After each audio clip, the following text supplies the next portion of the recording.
You're listening to the Get.Out.N.Drive.Podcast with John, custom car nerd Meyer, and Jason, old car guy Carr.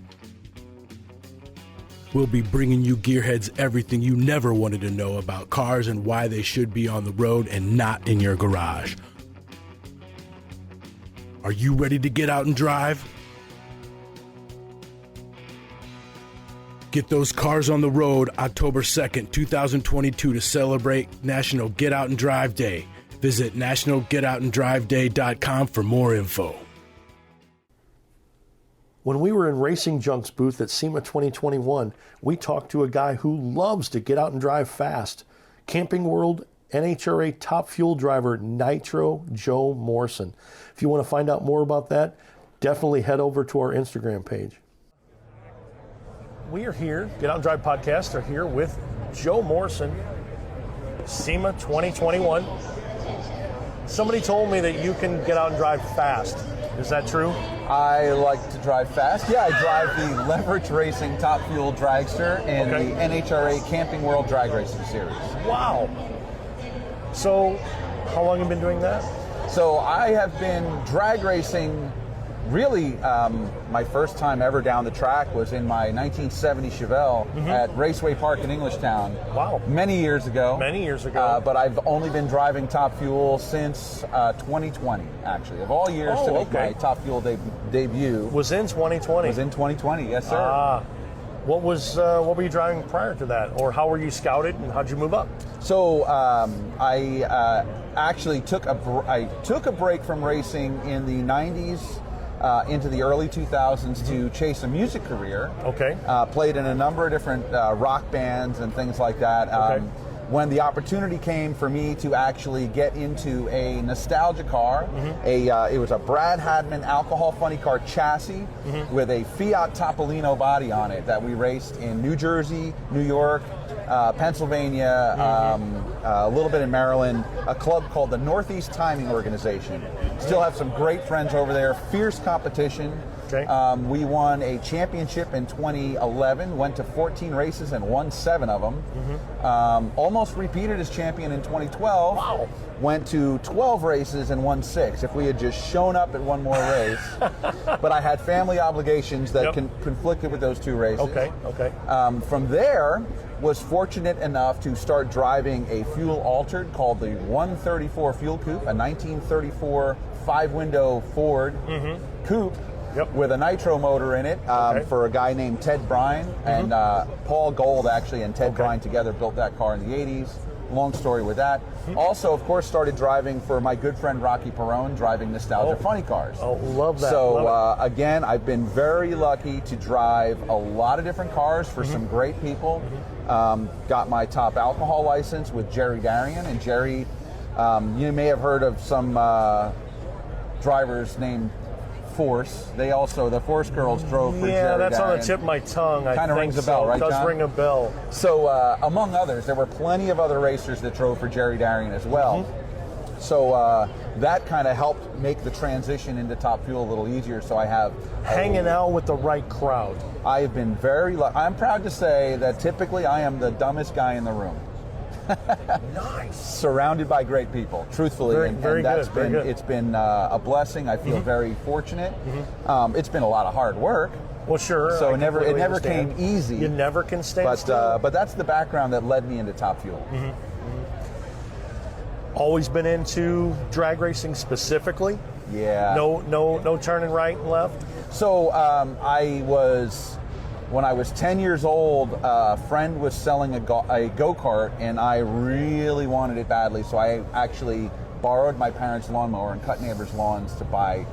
So go-karting was really where I started. And then through a program about 10 years ago called Drive for COPD, I had the opportunity to do a Pro-Am event out at Fontana, the NASCAR track in Fontana, and got to drive through the Rusty Wallace racing experience, got to drive stock cars with a bunch of celebrities. It was kind of cool, you know.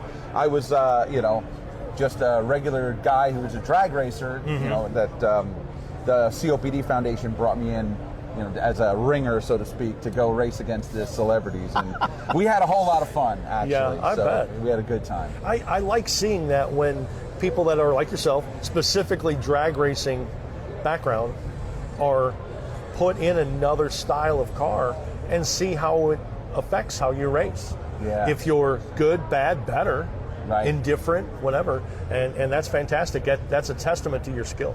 Well, I just love machines, and I get along. I'll just say that. I've always been comfortable driving. Maybe it's because I started at such a young age, and maybe it's because I'd watched my dad for many years and always loved driving. So, I'm driving top fuel now, but put me in a Volkswagen Bug in a 21-second quarter mile, and you know what? Right. I'm going to love racing just the same. Exactly, So, exactly. Because some of the cars, they don't give you a time slip; they give you a calendar. Right. Yeah. You started on Monday and you ended here. Yeah, but I see how your career has progressed, and it's fantastic, and I'm very happy to see that's happening to you. Thank you. Appreciate it. We always ask all of our guests, what drives you? We know that you drive a car. Obviously, you can operate it very well. Why do you care about this industry? What drives you to do what you do? So, it's a combination of things. So, really, the thrill of driving, it's just something that I've had since that first go-kart at age 10. So that's always a factor for sure. I got to tell you, in drag racing in particular, maybe that's just because that's where my experience is, but I've made some of the best friends. Some of the coolest people are involved in car culture in general. Right. Whether it's a lot of the car shows that we've done over the years, bringing a race car out and that kind of thing. Car people in general are just awesome people, and so that being able to race with friends has just been an amazing thing. Well, people share ideas, and they help bring you along. And that's the biggest thing that we push on our show, is supporting the next generation and making sure that everybody shares information. Sure, there's going to be camaraderie. Sure, there's going to be rivalry. Oh, yeah. And you have little secrets that you keep to your chest. I get it. But everybody has to have fun. Oh, yeah. And that kind of moves the industry forward. Yeah. And making sure that everyone's super happy. There's always going to be some bad apple in the room, but yeah. What was your spark? I know you talked about your go-kart. Do you remember, because all the car guys do, all car guys and girls, they remember their spark of, I'm just cruising along and I'm young little Joe Morrison, and all of a sudden I'm interested in cars. Do you remember exactly when that happened? So, yes and no. Yes and no. So, and here's why. So, my mom and dad's first date was to Island Dragway. Okay. Dad was racing there. Dad would work there when he wasn't racing there. Mom wound up working in the timing tower. So she was still working in the timing tower after they got married when she was pregnant with me. So when I tell you I've been around drag racing since before I was born, I mean literally, like I am, you know, bred into it. Absolutely. So I have a couple of very early memories. I remember one time we were racing Dad's stock Eliminator car. My brother and I were really young. I was probably 3 or 4. My brother was 1 or 2. We were at the San Air Dragway in Canada. I remember everybody outside, like they were still working on cars in the middle of the night. It was dark, people, campfires going, laughing, drinking, having a good time. And I remember thinking, boy, don't these people ever sleep? No. But just how much fun it was being there and being a part of it. The funny thing is, and I don't remember this was a story told by my mother. So as a toddler, my dad had a 59 Corvette. Okay. And evidently, you know, before the times of car seats, right, I was sitting on my mother's lap in the passenger seat, and some guy pulls up in a GTO at a traffic light. Right. And, you know, my dad looks over, and my mom's like, you know, kind of smiles, and of course my dad smokes him off the line and leaves him in the dust, and they said I could barely say it. I said, do it again, Daddy, do it again. So maybe that was it. I want to go fast. But laughing, and then my mother said it was just, you know, so honestly, it's just been a part of me for as long as I can remember. And from the earliest memories at Englishtown, I was there when Jungle Jim Lieberman got his one and only national event win. Wow. I was a little kid, wow. but I was a huge Jungle Jim fan. Mm-hmm. You were just there for Pam. You know, the funny thing is Pam is well, of course. She's a great person. Pam is a friend. Actually, yes. Pam was with my team and at Maple Grove when I got my competition license. Wow. Funny story about that. My competition number is 171. Jungle Jim was 117. That's not by accident. Oh, wow. So to get my competition license on July 11th, on 7/11, with one of my good friends, and who actually I will be in the Ceramic Pro booth shortly at 2 o'clock this afternoon. Tim, my friend Tim, got married on July 11th, a couple of years earlier, so 7/11. My good friend Jack Beckman, who was here in the Racing Junk booth at PRI, when I did my announcement, Jack's competition number is 7/11. Wow. So I've got July 11th, I get my competition license with Jungle Pam there, with my number dedicated to Jungle Jim. So yeah, this whole thing, you know, it's funny how it all the planets are aligning. Yes. Nice. Yeah. That works out really well. Yeah. We love thrash stories. We love breakdown stories. Tell us something, either pre-pro career or pro career, whatever. We love breakdown stories, middle of the night thrash, stole a part off this competitor's car, if he's broke out, all that type of stuff. We've had a couple of them. I mean, listen, racing, anytime you put nitro in the tank, the possibilities of things blowing up go up, you know, significantly. So we did, so Gainesville this year, we made 2 qualifying passes and basically blew up everything we had.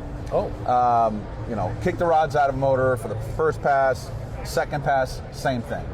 Absolutely just demolished the engine. Wow. So here it is, and but we were in the show. Okay. But we were in the show. Okay. So what we wound up doing was we wound up finding a block that we bought from another competitor. Okay. And thrashing, putting it all together. Because of television, we had a 10 o'clock first round, which meant we had to be at the track even earlier. Because it was a live show. Absolutely. Yeah. Oh, yeah. Yeah, you got to go with the TV schedule. So yeah, the guys we worked on everything till 2:30 in the morning. By the way, spring forward, we lost an hour of sleep and had to be back at the track by 6:30 in the morning, and we made round 1. Really? Made round 1. So that was, you know, basically had nothing left, scrambled, put whatever money together we could, and actually made it to first round. Now, of course, we didn't win first round because we were not going to take the car down the whole way down the track because we didn't know why we were having the problems we were having, and we subsequently found out. But I mean, when you scatter 2 in a row, yeah. Whereas the year before, in 2020, we literally did not hurt a single rod. Wow. But we come out in 2021, and all of a sudden, can you share with us how it broke or why it broke? So, if not, I understand. Yeah, actually, it was a valve train issue, believe it or not. And in these cars, if you lose an exhaust valve, you got to think about what happens when you're putting all that nitro into the cylinders, and then all of a sudden, there's no way for it to get out. Right. The only thing that happens is it goes boom, and it goes out the bottom. So, yep. Because it's sealed up, and then down is the path of least resistance. Right. Wow. What kind of horsepower is in your car? So, Ish. Top fuel, there is no dynamometer that can measure it, but by calculations, the math says about around 11,000 horsepower. Wow. So for those of you folks who don't know, top fuel car will accelerate from 0 to 100 miles an hour in 0.8 of a second. Then the clutch starts to lock up a couple of 100 feet down track, and you accelerate even harder. So it's like launching all over again when that clutch locks up. It is the most intense ride on the planet. 300 plus miles an hour in less than 4 seconds. What kind of G's is that? I'm sure you guys have G-force. Yeah, so when we leave the line, it's about 3.5 or so. But then when the clutch locks up, that climbs up to a little over 5. And then when we put the parachutes out, we go from 5 this way to 6 the other way. So yeah, it's a heck of a swing in G-forces. Do you have body training or personal training and things like that to keep you up for that? Because I know it's not for a regular Joe. Yeah, sure it is. And then you don't toss your lunch out on the steering wheel. It's core strength is important. Okay. So and the other thing is, look, sometimes, you have an oil down in front of us. Happened to us in Dallas. Krista Baldwin and I were strapped in the cars, our respective cars, for probably almost an hour. Now you NASCAR drivers would think, well, that's no big deal, right? Yeah, well, our fire suits are way thicker. Right. Not the paper thin stuff they use on the other side of things. So being able to handle heat, keeping yourself hydrated is extremely important. And then knowing your energy level. Races are won and lost by a tenth of a blink of an eye. So the level of precision necessary to be successful is extremely high. So you need to understand where your energy level is with your body and all kinds of things to cut a good light. I mean, it's way more than just step on the throttle and try to go straight. Right. I know I've talked to pro bike riders. Yeah. And you get up and you're on a pro tree, push a button, the bike will leave without you. And that's the most important lesson I learned. Yeah. You kind of feel that way with your car because it's a little more automated, or no? We have the clutch timers are automated. So once I step off the clutch to go from pre-stage to staging the car, that's automated, and then I step on the throttle. But I'm old school. I do have what I like to call the oh crap button on the steering wheel that will shut the fuel off, shut the ignition off, and also put the parachutes out. But I never use it. I put the parachutes out manually, shut the fuel down manually. Okay. Especially being a nostalgia racer, the racing I did was non-electronics. So I did not. Everything's manual. I'm doing this. I'm grabbing a chute. Exactly. Right. And I prefer that. But nice to know it's there if I need it. If really you get into trouble with the car, then automation is great when it works. Right. But I gotta have a manual backup for stuff. Absolutely. Yeah. Good. And for me, the automation is the backup for me. Wow. Okay. So I operate the car manually, but the automated stuff is just in case there's a problem. So good thing. Now, feeling like the car left without you, as a driver, you become accustomed to the speed and the viciousness of these things. Right. I don't know that you ever get completely used to it, but the first time or two you drive the car, you're kind of along for the ride. And I've obviously never driven a top fuel car. Yeah. I know as a spectator that the sound coming out and you're leaving causes that flutter. Do you get that as a driver, or because you're ahead of the sound? No, it's different being in the car than outside the car. Okay. And even in the funny cars, having driven nostalgia nitro funny cars, once they put the body down, it deflects some of the sound from where the headers are to where you're sitting. Right, through the outside of the body exits. Right. It's quieter. I mean, it's louder in the funny car than the dragster. Okay. But it's still, as a driver, you're managing multiple sensory inputs. Not only what you feel in the car, what the car is doing. Right. But what you're hearing, at the same time, and then obviously what you're seeing. Right. And you would have to get accustomed to that situation being muffled, trying to save your hearing. Right. Right. So I have some custom-made, hearing protection that we're going to start using, and very good. I have to try to. So I'm going to start at the beginning of the year with that. Okay. And try to get myself accustomed to it. But have you had any scary moments? Because obviously going fast is, you go fast quickly. So not, yes I have, but not in the top fuel car. Okay. Having come from a blue collar family, we don't come from a lot of money, so I always raced my own car very conservatively.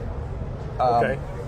I am not one of those drivers that has the never lift mentality. So stay in it. Right, so I know what everybody gets to a point where you cross that line, You know, and I did so twice in my career. You know, I wrecked the fuel altered that I was driving at one point. Okay. I crashed my friend's jet car at one point. Oh wow. But once you know where that line is, you want to go right up to it, sure, without crossing it. Okay. So two things. I mean, part of the saying is when Yep. your right foot's connected to your wallet, you're more likely to, if the car is not happy, to stop, to lift, sure, and abort the run, because you know you got to pay for it. That is correct. That is correct. So, a long answer to a short question. That's why I really have not had, you know, many, you know, oh crap moments in the car, because number one, I don't want to hurt the driver in the other lane. Sure. Right. And number two, hey, listen, I don't want to wreck the thing because it's going to be way expensive to fix it. My motivation for winning has way less to do with beating the driver in the other lane and everything to do with the fact that I love racing so much that I want to race again. Okay. So my approach and mentality is I want to win because I want to run 4 times on Sunday. Right. I don't care who I'm beating or not, you know, I mean, it's just the more I win, the more I get to race. Some people, once they've come close to wrecking a car, say, okay, yeah, you know what, let's be a little more careful next time. You hope people learn that lesson. I've seen some drivers that never learn that lesson. Right. And, you know, so be it. But, you know. You have any other non-drag racing, car collection, any kind of automotive interest outside of what you do professionally? I absolutely, interest for sure, 100%. Okay. You know, do I have hot rods right now? I do not. I still have my Fiat Altered that I raced in the Nostalgia series. So that car we're going to be bringing back out again. Okay. My younger son is really interested in cars, and we're looking at right now, he'll get his license next year. Okay. So we're looking at a project car for him. So there will be a project car in my near future. Nice. So we will see. He loves classic cars, and it's just they've gotten very expensive. You know, I mean, from back when, you know, I got my license. You know, $700 car is $7,000 now. Absolutely. It's scary to look at cars for sale. Look, the market is what it is, you know, and as these cars become more and more rare, they become more and more valuable, as long as there are people that love them. And the challenge is, you've got a 16-year-old kid that loves 60s muscle cars that can't afford one. Correct. So that in and of itself becomes a challenge. So we want to keep the newer generation engaged. We want to provide opportunities for them. He's been helping on the Top Fuel car as well, which is kind of neat, and learning some things along the way. Little jobs here and there that he can you know, step his foot in. Yeah. So we'll see what we end up with. You know, I mean, he may end up with an 80s or 90s, you know, Camaro or Mustang or something. We always talk about that 30-year cycle of nostalgia. Yep. That's why the G-bodies are coming forward and all that type of stuff. The market of that is starting to get very hot. Yeah. Yep. And it's crazy. And again, like you jumped into it quickly without even me asking. We always push what drives youth. Right. YOUTH. It is something that's important to us for giving to the next generation. Absolutely. And I'm glad that you are. Support the next generation is very, very, very important. We have to, otherwise our sport will disappear. Yes, exactly. You know? And all of our knowledge will just go away. Yeah. Yep. And you know, and I just think about all the amazing friendships I've had through the years because of hot rodding, because of racing. You know, I would hate to see that disappear for my kids and their kids. So you know, we have to do whatever we can to bring the next generation along. Has there been any talk of Top Fuel style electric vehicles? So there are, because that's the biggest kind the biggest break in the internet thing this weekend is Project X and I saw a few of other vendors and things, but Project X having a General Motors plug and play, you know, engine in it, you know. Yeah. Has there been? Have you been privy to talks about that? So I have. I don't have any inside information there at all.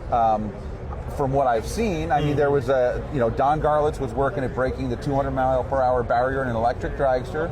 There was another team that actually accomplished it first.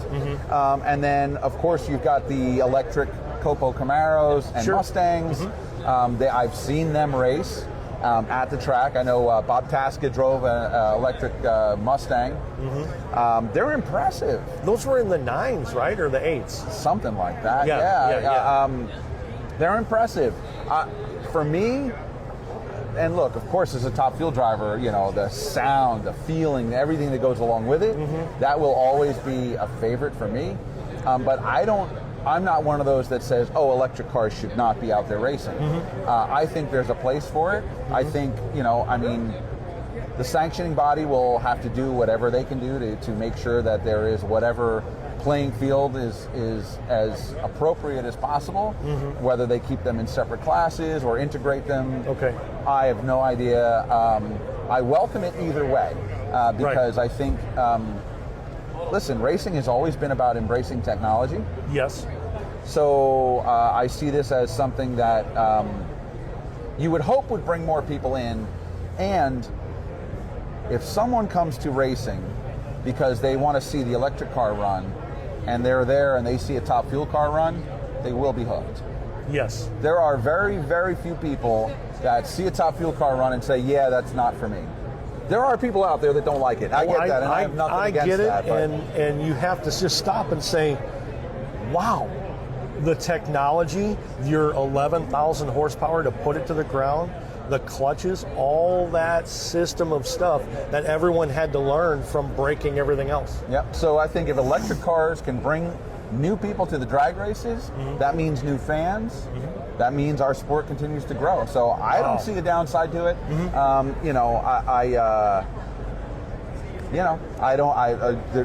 We have no crystal ball on the table. No, there's none at all. I don't have the the mental ability to see into the future. Yeah. Talk to us about your foundation. So, Right to Breathe.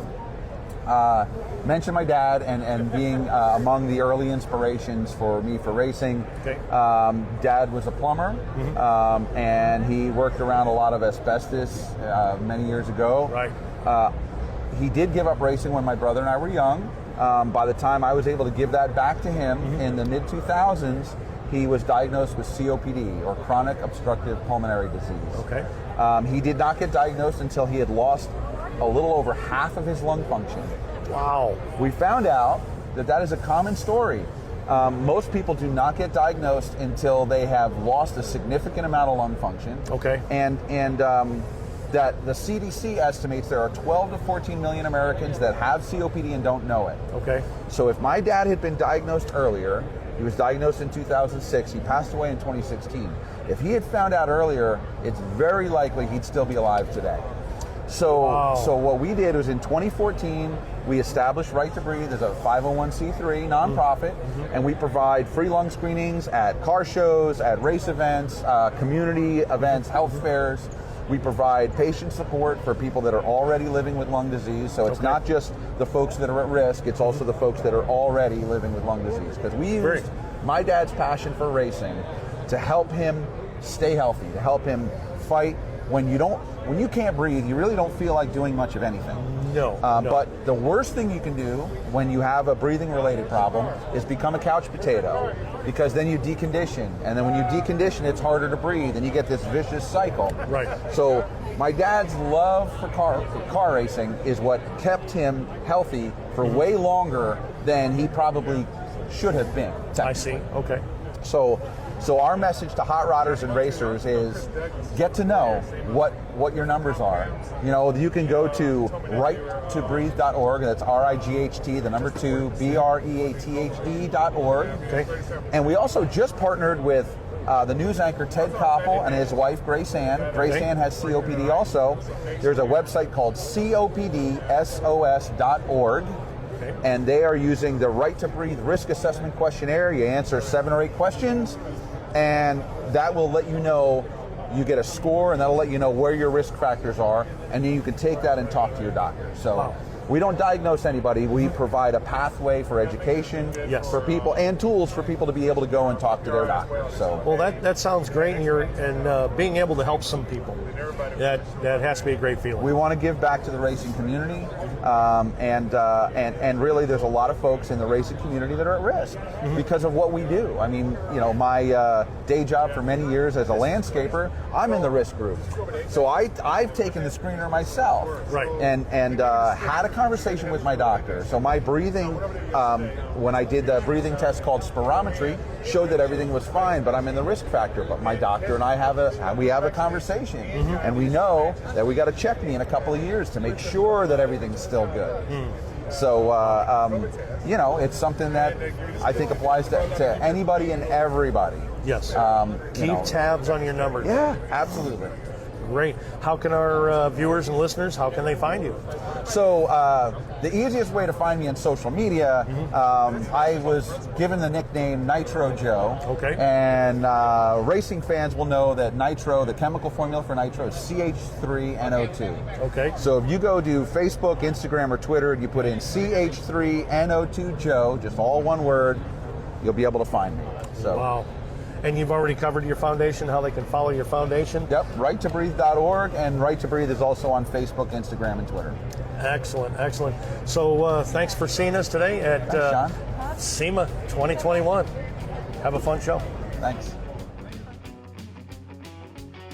Racing Junk is the #1 racing and performance marketplace where you can post your racing junk for free. Parts, engines, race cars, trailers, project builds, muscle cars, chassis, tires, and so much more. Buy, sell, trade, and browse on Racing Junk and turn your garage into cash in your pocket. Or find that next dream on the site, built by gearheads for gearheads. And best of all, there's no transaction fees. 100% of what you make through your ad is yours to keep. Speed over to our friends at racingjunk.com and sign up for a Pro Club membership. Use the code GETOUT to receive a discount when you sign up for a Pro Club membership.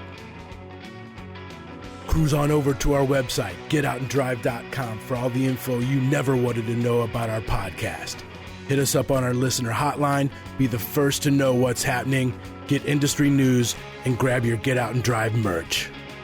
Connect with us on social media. Find us on Facebook, Instagram, and TikTok. Follow us on Twitter at Get.Out.N.Drive.Pod. What drives you?